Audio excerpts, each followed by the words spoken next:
Pois bem, meus amigos, vamos voltar. Falávamos aqui então das questões relacionadas ao crime do artigo 122 do Código Penal, induzimento, instigação, auxílio ao suicídio ou automutilação, e estamos naquele momento de esquadrinharmos o tipo penal. Volte comigo aqui para a tela porque já falamos dos sujeitos, já falamos dos objetos. Vamos então avançar aqui para falarmos do núcleo, ou melhor, dos núcleos. Em verdade, eu vou colocar aqui a questão do núcleo, mas nós já comentamos essa questão relacionada aos núcleos do tipo, porque núcleo, como nós sabemos, é o verbo, e a gente já comentou aqui que são três verbos, é induzir, é instigar e prestar, né? A terceira conduta é prestar auxílio, então o verbo é prestar. A gente já especificou o que é induzir, o que é instigar, né? Que são modalidades de colaboração ali intelectual ou moral, e o prestar auxílio, que é uma ajuda material. Já esclarecemos que é um tipo penal misto alternativo, de modo que a realização de mais de uma conduta no mesmo contexto, com o mesmo objeto material, que aqui nós sabemos ser a própria vítima, né? É um daqueles crimes em que o objeto material se confunde com o próprio sujeito passivo direto. Nós sabemos que isso dará ensejo a apenas um crime, né? Essa é a ideia de um tipo penal misto alternativo, tá bom? Bom, meus amigos, vejam. Então a gente já tinha trazido essas questões, eu avanço aqui mais um pouco para o seguinte, olha só. Tá, outro ponto muito importante então é trazermos aqui a questão do elemento subjetivo. Elemento subjetivo, nós já mencionamos aqui que é o dolo e que este crime não possui modalidade culposa. Sabemos inclusive que é a grande regra do nosso ordenamento jurídico que os crimes não tenham modalidade culposa, né? A grande regra é essa, é a regra lá do artigo 18 do nosso Código Penal, regra da excepcionalidade do crime culposo. Quer dizer, o crime só tem modalidade culposa quando for expressa a previsão nesse sentido. E a gente já havia comentado aqui que entre os crimes contra a vida, o único que possui modalidade culposa é o homicídio. Então a gente não tem modalidade culposa aqui para o 122. Então imagina, por exemplo, alguém te pede emprestado ali um veneno para matar ratos que estão infestando a sua casa, mas em verdade o sujeito já pretendia desde o começo ingerir o veneno e cometer suicídio.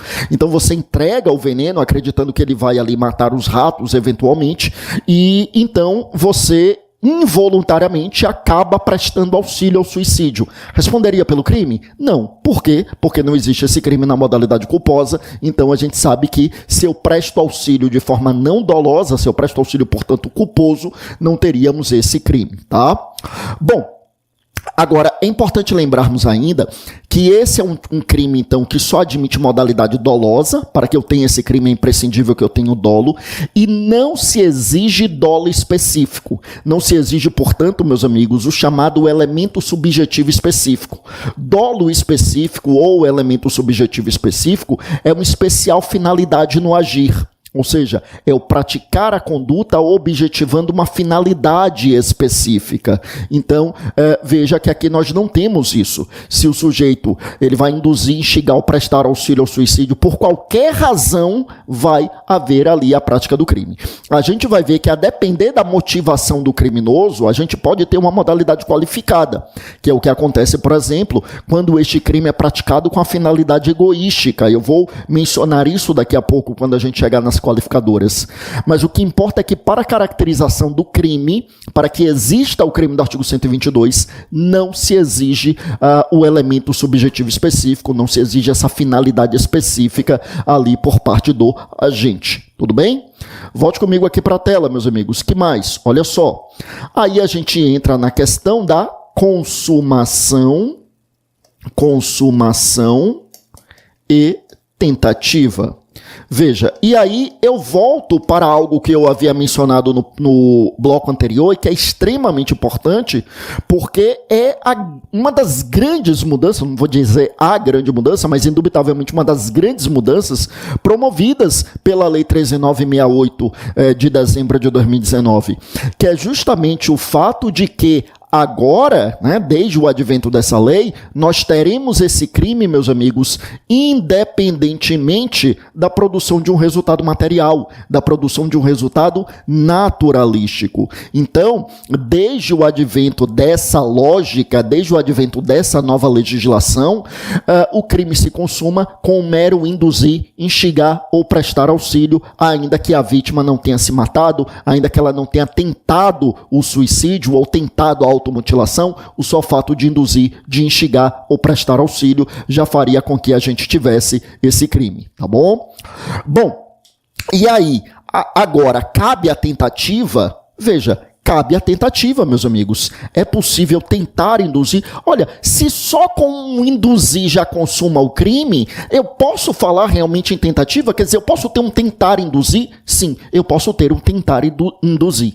Basta a gente imaginar uma situação na qual esse tentar induzir vai se dar por escrito, né? Então, quer dizer, eu estou ali no chat com alguém, no WhatsApp com alguém, no e-mail com alguém, e eu estou mandando uma mensagem. Quando eu estou escrevendo a mensagem, induzindo a pessoa ali ao suicídio, eu estou nos atos preparatórios. Quando eu envio a mensagem, eu estou nos atos executórios, e vamos imaginar que o sujeito havia me bloqueado e, portanto, foram iniciados os atos de execução e o crime não se consumou por circunstâncias alheias à minha vontade. De vez em quando eu trago um exemplo como esse em encontro presencial, eventualmente. Aí geralmente tem pessoas que perguntam: olha, mas como é que vai provar isso? Meus amigos, primeiro, essa não é uma preocupação do direito penal. A questão de provar é uma preocupação do processo penal. Então, eu não estou dizendo que um caso como esse, em que eu induzo, eu mando a mensagem, o sujeito me bloqueou, eu não estou dizendo que a pessoa que faz isso, na prática, seria punida. Na prática, seria muito difícil que isso fosse descoberto e que gerasse um processo. Então, dificilmente, mas o crime continuou a existir. Porque uma coisa é o direito penal, é a existência do crime. Outra coisa é o processo penal para que se prove a existência do crime. Então, aqui a gente está falando da existência do crime. Então, da existência do crime, eu mandei, o sujeito bloqueou, eu iniciei os atos de execução, o crime não se consumou por circunstâncias alheias à minha vontade, o crime existiu, o crime na sua modalidade tentada. Agora, indo um pouco para a parte prática, e poderia de algum modo haver a prova em relação a isso? Nesse meu exemplo, dificilmente, né? Porque, como eu disse no meu exemplo, eu estou enviando a mensagem, a pessoa me bloqueou, a mensagem não foi para mais ninguém. Como é que se vai provar que efetivamente eu mandei a mensagem? Dificilmente a gente teria essa prova. Mas em tese seria possível? Em tese seria possível. Imagina, por exemplo, que eu já estivesse sendo investigado pela prática de crimes como esse, quer dizer, já fosse ali notório para os investigadores que eu era uma pessoa que aliciava outras na internet para induzir ao suicídio, e o juiz já havia decretado ali a minha interceptação telemática e, portanto, eu estava trocando e-mails com alguma pessoa, mas tudo devidamente monitorado por conta de uma interceptação autorizada pelo juiz. Veja, eu estou aqui pensando em um exemplo em que a gente teria a possibilidade de provar, no caso concreto, a prática deste crime na modalidade tentada, tá? Então, é aquele tipo de crime que, se você for praticar verbalmente, o induzir e o instigar, se você vai praticar verbalmente, meus amigos, vejam que não tem como haver tentativa, porque eu não tenho como fracionar a conduta para que eu tenha atos de execução em um momento e consumação em outro momento. Não teria como. Porém, se eu vou praticar por escrito, veja que eu escrevo, eu estou nos atos preparatórios, eu envio a mensagem, estou nos atos de execução, a mensagem não chega e então eu iniciei a execução e o crime não se consuma por circunstâncias alheias à minha vontade. Eu estou dizendo isso, né, que verbalmente não caberia a tentativa, mas por escrito caberia a tentativa. Com isso eu estou replicando algo que é absolutamente consolidado em doutrina. Mas claro que a gente precisa lembrar que em tempos de mensagem de voz, as mensagens de voz que a gente manda por aplicativos de conversa como o WhatsApp, elas mais se assemelham a mensagens escritas do que verbalizadas propriamente. Porque eu posso, da mesma forma, induzir alguém ao suicídio mandando uma mensagem de voz. Eu estou ali falando, ato preparatório. Quando eu solto o botão ali para mandar ali a mensagem pelo WhatsApp, ato executório. Mas a pessoa já havia me bloqueado, iniciado iniciei os atos de execução e o crime não se consumou por circunstâncias alheias à minha vontade. Quer dizer, essas mensagens de voz, elas se parecem muito, aqui, sob o ponto de vista da execução típica, elas se parecem muito com a conduta por escrito. Por quê? Porque exatamente eu posso fracionar esse momento em que eu tenho preparação e execução em um momento e consumação em outro momento, tá? Bom, volte comigo aqui para a tela, meus amigos. Que mais que a gente tem aqui? Bom, o próximo ponto aqui é a ação penal, que a gente sabe ser pública e incondicionada, né? Todos os crimes contra a vida são crimes de ação penal pública incondicionada, né? Todos eles são crimes de ação penal pública incondicionada, então titularidade do MP, e o MP não se submete a nenhuma das condições de procedibilidade. E, para a gente fechar aqui, meus amigos, vejam só, falarmos das penas. Eu vou falar primeiro da pena do tipo básico e depois aqui a gente vai ter um outro tópico para falar das majorantes, que são as causas de aumento de pena, e também das qualificadoras, que a gente sabe serem diferentes, e eu vou voltar para essa explicação muito brevemente. Por enquanto, vamos ficar aqui com as penas. Bom, lembra, então, que nós já dissemos aqui mais de uma vez que antes da Lei 13.968 de 2019, né, de dezembro de 2019, eu só teria o crime se eu induzisse, instigasse ou prestasse auxílio ao suicídio, né, antes não tinha automutilação, e só teria o crime se o sujeito efetivamente se matasse ou se pelo menos ele tentasse o suicídio e sofresse lesões graves. Se ele sofresse lesões leves ou nem tentasse, etc. e tal, eu não responderia por crime nenhum. Tá? Tranquilo aqui. Mas aí o que é que acontece, meus amigos? Então, a gente tinha essa situação, né, da questão aqui relacionada, então, às penas. E aí, o que a gente tem a mais é o seguinte. O que a gente tem a mais, meus amigos, é que, justamente por isso, a pena, então, era reclusão de 2 a 6 anos, para a hipótese em que o sujeito efetivamente cometeu suicídio, e tínhamos uma pena que era a pena que caía pela metade, né? Ficava de 1 a 3 anos quando ele tentava e sofria lesões graves. Bom, agora, como é crime formal, desde a Lei 13.968, então essa questão do sujeito sofrer lesões graves ou efetivamente se matar, se tornou aqui modalidades qualificadas do crime. Na figura típica básica, basta que o sujeito induza, instigue ou preste auxílio e o crime já estará consumado.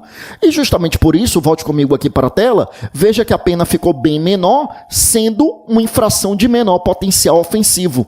Veja que está aí embaixo, pena, reclusão de 6 meses a 2 anos. Tá? Então, pena, reclusão de 6 meses a 2 anos. É uma infração de menor potencial ofensivo, porque nós sabemos que são infrações de menor potencial ofensivo, meus amigos, não apenas as contravenções penais, todas elas, né, todas as contravenções penais, mas também os crimes com pena máxima até 2 anos. Esse é o caso. Aqui a gente tem crime com pena máxima de exatamente 2 anos, portanto, uma infração de menor potencial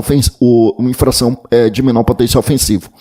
Justamente por ser infração de menor potencial ofensivo, veja, em primeiro lugar, cabe a transação penal. Transação penal cabe exatamente em situações como essa, em que a gente tem infração de menor potencial ofensivo. Cabe também a suspensão condicional do processo. Suspensão condicional do processo é aquela situação na qual eu tenho crime com pena mínima inferior ou igual a 1 ano, né? Pena mínima, portanto, até 1 ano. Quer dizer, a suspensão condicional do processo, chamada na doutrina e na jurisprudência de sursi processual, ela não se aplica exclusivamente para as hipóteses nas quais a gente tem, meus amigos, nas quais a gente tem infração de menor potencial ofensivo. Não, eu posso ter mesmo, né, suspensão condicional do processo, eu posso ter mesmo para os casos em que eu tenho pena máxima superior a 2 anos, mas desde que a pena mínima seja até 1 ano. Aqui é o caso, né, a pena mínima é de 6 meses, então é infração de menor potencial ofensivo, tá bom? Tá, mas aí eu vou seguir, vou então analisarmos, vou aqui para a gente analisar então aqui os parágrafos do 122, aí a gente vai ver que tem modalidade qualificada, tem causa de aumento de pena, tem situação em que a pessoa não pode ser sujeito passivo desse crime, a gente vai ver, né, menor de 14, ou aquele que não tem discernimento, enfim. Então, a gente tem uns parágrafos e temos temas muito importantes. Volte comigo aqui para a tela então, olha só. Então, olha bem, parágrafo 1º. Se da automutilação ou da tentativa de suicídio resulta lesão corporal de natureza grave ou gravíssima, nos termos dos parágrafos 1º e 2º do artigo 129 deste Código, pena reclusão de 1 a 3 anos. Quer dizer, já era o que havia antes, né? Antes já tínhamos isso, Claro, antes da Lei 13.968 não tinha automutilação. A gente só tinha a questão de o sujeito tentava o suicídio e da tentativa resultava lesão grave. E eu já tinha dito, a pena era de 1 a 3 anos. Então isso não mudou. O que mudou aqui é o fato de que agora entra a automutilação. Então se da automutilação resulta lesão grave, reclusão de 1 a 3 anos. E se da tentativa de suicídio resulta lesão grave, reclusão de 1 a 3 anos. Eu estou falando lesão grave, embora esse parágrafo tenha utilizado a expressão grave ou gravíssima, né? Volte comigo aqui para a tela. É curioso que o Código tenha feito isso, porque historicamente o Código não utiliza a expressão lesão gravíssima. O Código utiliza a lesão grave tanto para o parágrafo 1º quanto para o parágrafo 2º do artigo 129. A doutrina que historicamente chamava o parágrafo 2º de lesão gravíssima para diferenciar da lesão grave, porque as hipóteses do parágrafo 2º são hipóteses realmente mais graves e por isso que a pena é maior. Aí a doutrina é que construiu a ideia de que o parágrafo 2º seria a lesão gravíssima. Mas historicamente o 129 não mencionava a expressão lesão gravíssima, só falava, como atualmente inclusive fala, em lesão grave. Então, na verdade, se o Código dissesse lesão grave, a gente já sabe que era grave e a gravíssima. Mas o Código decidiu aqui especificar lesão grave e gravíssima. Então, estão lá nas hipóteses do artigo 129, que não é o momento ainda de estudar, a gente está em crimes contra a vida, mas só antecipando brevemente, no parágrafo 1º, lesão grave, falar muito rapidamente só para você lembrar aqui, para ter uma ideia de como é a lesão grave e a lesão gravíssima, né? Então, lá na lesão grave, a gente tem a debilidade permanente de membro, sentido ou função, a gente tem a hipótese da pessoa ficar impossibilitada para exercer as atividades habituais por mais de 30 dias, temos a hipótese em que da lesão resulta aceleração de parto, né? Aí já na lesão gravíssima, a gente não tem a debilidade de membro, sentido ou função, a gente tem a perda do membro, sentido ou função, a gente já não tem a aceleração de parto, a gente tem um aborto, a gente já não tem a incapacidade para as ocupações habituais por mais de 30 dias, a gente tem a incapacidade permanente para o trabalho, né? Ou a deformidade permanente, quer dizer, a gente percebe que no parágrafo 2º realmente as consequências são mais graves e por isso a pena é maior e por isso que a doutrina chama de lesão gravíssima e agora o 122, artigo 122, parágrafo 1º, também utiliza essa expressão, tá? Então, repito, para consumar o crime, a figura básica lá do caput, basta que o criminoso tenha induzido, instigado ou prestado auxílio, não há necessidade que a vítima sequer tente o suicídio ou automutilação. Mas se a vítima efetivamente tenta o suicídio ou promove a automutilação e resultam lesões graves, aí ele cai aqui nessa figura qualificada do parágrafo 1º, tá? Como é que a gente sabe que é uma figura qualificada? A gente já comentou aqui, nas qualificadoras, é quando eu tenho pena mínima e máxima que são exasperadas em abstrato, né? A lei pode exasperar em abstrato ou a pena mínima ou a pena máxima, ou ambas, que é o que efetivamente acontece na maior parte das vezes. Então, voltando para o exemplo do homicídio, o homicídio tem pena de 6 a 20, mas na modalidade qualificada ela passa a ser 12 a 30. Aqui no 122 é a mesma coisa. Na modalidade básica, pena de 6 meses a 2 anos. Na modalidade qualificada, pena de 1 a 3 anos, tá? Então, é isso que nós temos aqui. Bom, ademais, meus amigos, chamo sua atenção para o fato, né? Aqui voltando aqui rapidamente aqui para o caput, então a gente teria a pena de reclusão de 6 meses a 2 anos e aqui no parágrafo 1º a pena de reclusão de 1 a 3 anos. Veja que agora, se a pena máxima já é superior a 2 anos, veja que já não há que se falar em transação penal, né? Já não é infração de menor potencial ofensivo e, portanto, já não caberia falar em transação penal. Por outro lado, continua a caber aqui a suspensão condicional do processo, chamado, como nós já falamos aqui, de sursi processual, porque nós dissemos que esse sursi processual é para quando a pena mínima não ultrapassa 1 ano, como aqui efetivamente não ultrapassa, tá bom? Sigamos aqui, meus amigos, que mais? Olha só, vamos para o próximo parágrafo, uma outra figura qualificada, mais uma qualificadora. Veja aí o parágrafo 2º, que diz assim: se o suicídio se consuma ou se da automutilação resulta morte, pena reclusão de 2 a 6 anos. Quer dizer, que era a pena do artigo 122 antes da Lei 13.968.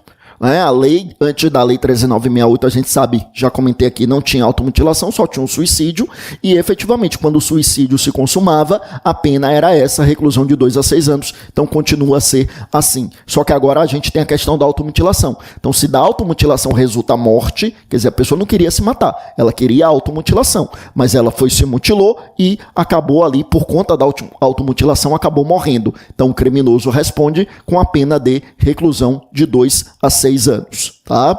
E aí você já percebeu que além de não ser infração de menor potencial ofensivo e, portanto, não caber a transação penal, também já não caberia a suspensão condicional do processo, porque agora a gente tem uma pena, meus amigos, que uma pena mínima que supera 1 ano, então não caberia a suspensão condicional do processo, tá bom? Vou seguindo aqui ainda, olha só, o que mais que a gente tem de importante ainda, olha bem. Avançando aqui, parágrafo 3º, então a gente tem assim: a pena é duplicada, inciso de número 1. Antes da gente ir para o inciso de número 1, só chamar sua atenção então para o seguinte, olha só. Aqui no parágrafo 3º a gente já sai das qualificadoras e a gente já ingressa lá nas causas de aumento de pena, também chamada de majorantes.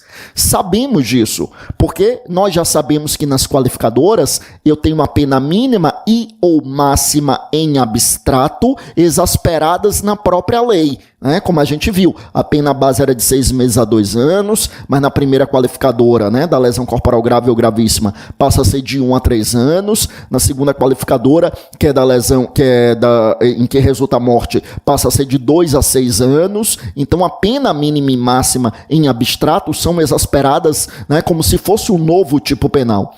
Aqui não, aqui nós estamos falando de causa de aumento de pena. Aqui estamos falando de manter os parâmetros mínimo e máximo de pena previstos em lei. Veja que o parágrafo 3º não fala em pena mínima, pena máxima, mas o parágrafo 3º fala em acrescer um determinado patamar, né, termos um determinado percentual de aumento sobre as penas já existentes. Então aqui esse percentual é o dobro, né, é dobrar, ou seja, isso aqui é a terceira fase da dosimetria da pena. O juiz chegar na terceira fase da dosimetria da pena e dobrar essa pena do sujeito, tá? Volte comigo aqui para a tela, que mais a gente vai ter então? Então, a pena é duplicada, inciso de número 1.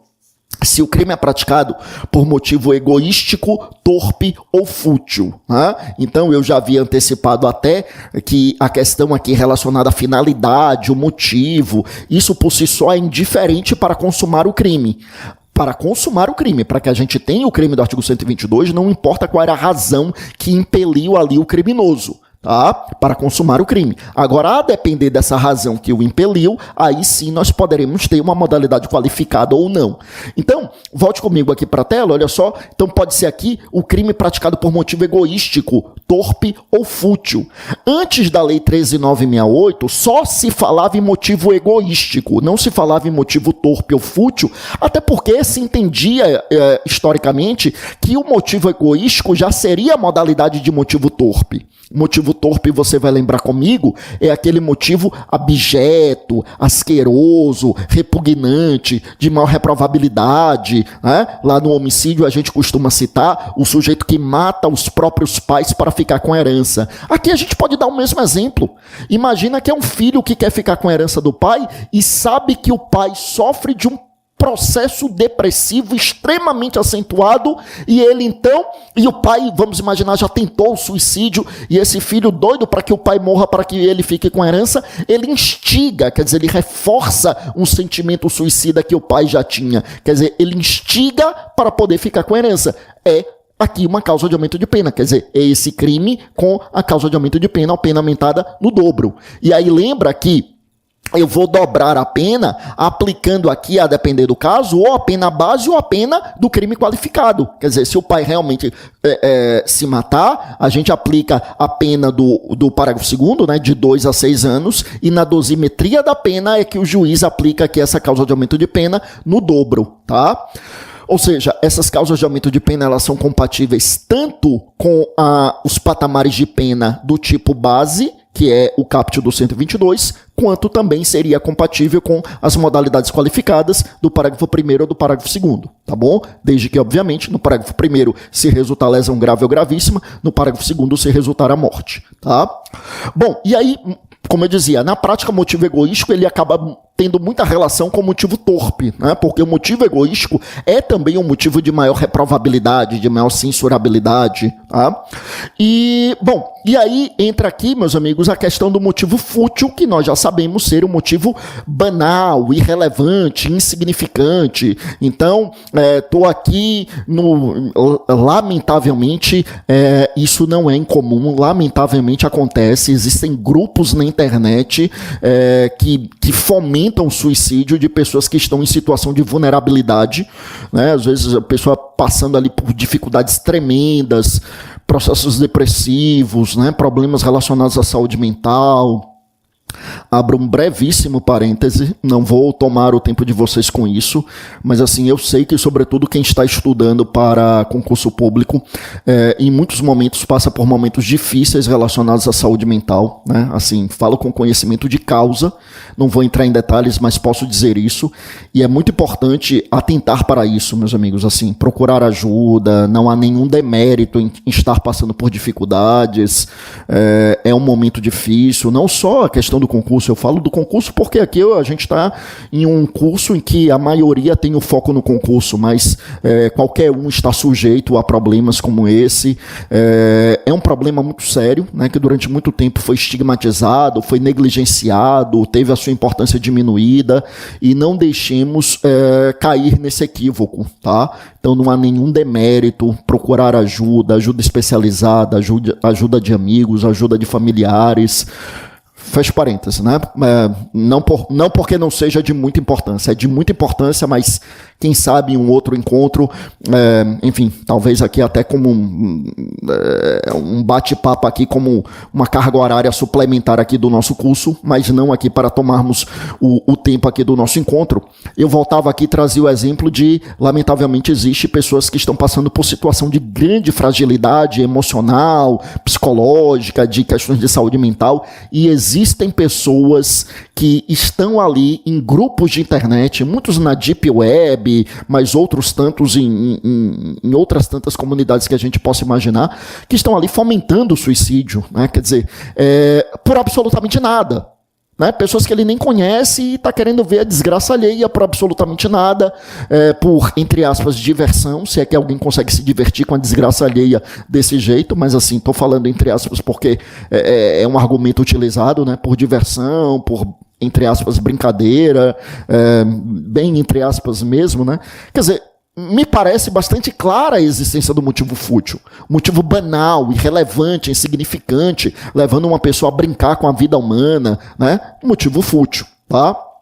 Só para a gente fechar aqui, meus amigos, o inciso de número 2, se a vítima é menor ou tem diminuída por qualquer causa a capacidade de resistência. Então, se a vítima é menor de 18 anos ou tem diminuída a capacidade de resistência, e diminuída a capacidade de resistência pode ser exatamente essa situação em que a vítima está em situação de fragilidade emocional, fragilidade por questões pontuais, pode haver aqui essa causa de aumento de pena também.